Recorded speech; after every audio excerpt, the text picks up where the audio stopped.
Is your Audi Q3 key fob not working? The most common culprit is a dead CR2032 battery.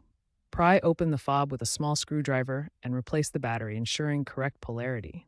This fixes about 70% of cases. If the fob still doesn't work, it might need resyncing.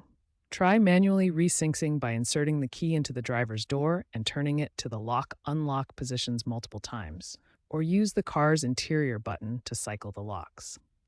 Also, make sure the car's 12-volt battery is sufficiently charged, as a low car battery can cause the key fob to malfunction.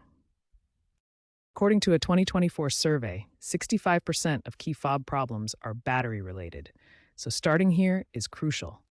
If battery replacement and resyncing don't solve the key fob problem, the antenna might be the issue. The antenna is often integrated into the rear windshield or door pillars of the Audi Q3. The antenna can degrade over time or experience interference, sometimes due to aftermarket window tinting. This can disrupt the signal between the key fob and the vehicle. Inspect the antenna area for visible damage. If problems continue, consider a dealership visit for recalibration or antenna repair.